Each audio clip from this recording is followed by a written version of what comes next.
আমি তোমাদেরকে যেই সামনে আমাদের ত্রিপুরায় ফরেস্টার যেই এক্সাম আসছে এই ফরেস্টার এক্সাম নিয়ে পড়াবো। তো সব থেকে প্রথমে আমরা ত্রিপুরার নদীসমূহ নিয়ে পড়বো। দেখো, ত্রিপুরার নদী ব্যবস্থা মূলত পাহাড়ি উৎস থেকে উৎপন্ন হয়ে বাংলাদেশ অভিমুখে প্রবাহিত হয়। ত্রিপুরায় মোট 10টি প্রধান নদী আছে, তাদের নাম নিচে দেওয়া আছে।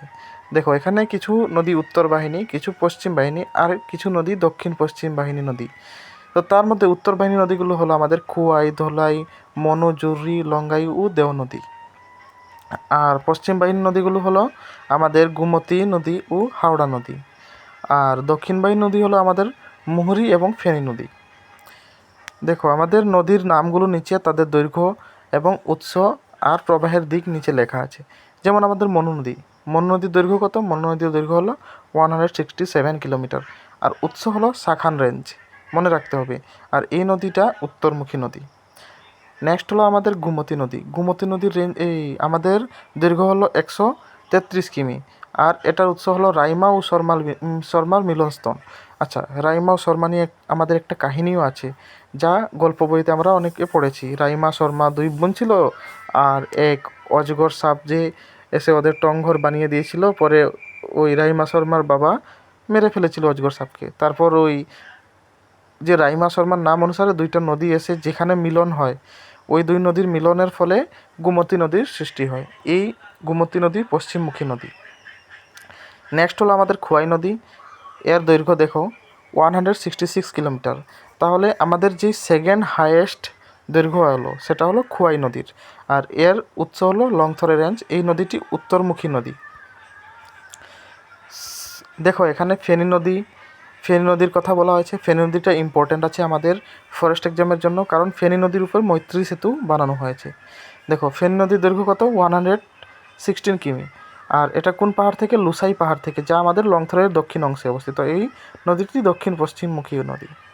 নেক্সট হলো মুহুরী নদী। এটা 64 কিলোমিটার দেবতামুড়া রেঞ্জ থেকে। ধলাই নদী 117 কিমি লংথরাই রেঞ্জ থেকে। দেও নদী 132 কিমি জম্পুই পাহাড় থেকে, উত্তরমুখী নদী। হাওড়া নদী, যা আমাদের ত্রিপুরা সব থেকে ছোটো দীর্ঘতম নদী, দৈর্ঘ্যের দিক দিয়ে সব থেকে ছোটো। হাওড়া নদী হলো 53 কিমি। এটি বড়মুড়া রেঞ্জ থেকে সৃষ্টি হয়েছে। এই নদী পশ্চিমমুখী নদী। জুরি নদী হলো 79 কিমি, যা জম্পুই পাহাড় থেকে সৃষ্টি হয়েছে এবং এটি একটি উত্তরমুখী নদী। লঙ্গাই নদী হলো 98 কিমি, জম্পুই পাহাড় থেকে সৃষ্টি হয়েছে, উত্তরমুখী নদী। দেখো, মনু নদী। এই মনু নদী যে আমাদের ত্রিপুরার দীর্ঘতম নদী, যা শাখান পাহাড় থেকে উৎপন্ন হয়ে কৈলাসহর হয়ে বাংলাদেশে প্রবেশ করেছে। নেক্সট হলো খোয়াই নদী। ত্রিপুরার দ্বিতীয় দীর্ঘতম নদী, যা লংথরে পাহাড় থেকে উৎপন্ন হয়ে খোয়াই শহরের পাশ দিয়ে বাংলাদেশে প্রবেশ করেছে। নেক্সট হলো আমাদের গোমতী নদী অমরপুরের ডুম্বুর নামক স্থানে রাইমা ও শর্মা নামক 2টি পাহাড়ি ছড়ার মিলনস্থলে এই নদীর সৃষ্টি হয়েছে। এই নদী ত্রিপুরার একমাত্র জলবিদ্যুৎ প্রকল্প ডুম্বুর বাঁধ গড়ে তুলেছে, যেটা আমাদের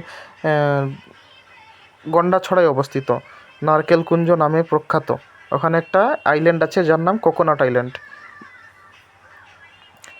দেখো, এটি উদয়পুর সোনামুড়া হয়ে বাংলাদেশে প্রবেশ করেছে। এটা ত্রিপুরার বৃহত্তম নদী। মনে রাখবে, দীর্ঘতম নদী আসলে মনু নদী, আর বৃহত্তম নদী যদি আসে এক্সামে তাহলে গোমতী নদী।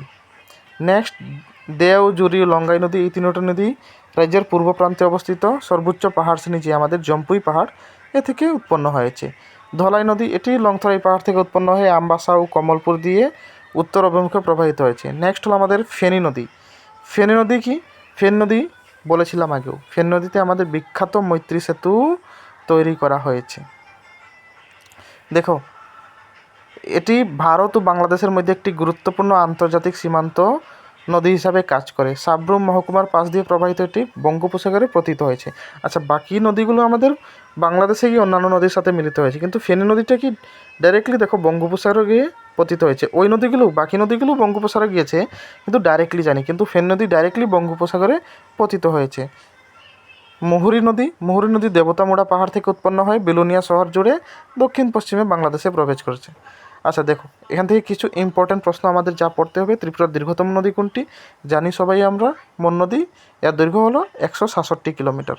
ত্রিপুরার কোন নদীর উপর দিয়ে হাইড্রো ইলেকট্রিক প্রজেক্ট করা হয়েছে? আগেই আমরা পড়ে এসেছি, গোমতী নদীর ডুম্বুর নামক স্থানে। ত্রিপুরার রাজধানী আগরতলা কোন নদীর তীরে অবস্থিত? আনসার হলো হাওড়া নদী। আচ্ছা, জোহর ব্রিজ আছে একটা আমাদের আগরতলায়, বটতলা নাগেরজোলা যে ওখানে। এই জোহর ব্রিজটা কোন নদীর উপর অবস্থিত? হাওড়া নদীর উপর অবস্থিত, এটা পড়বে।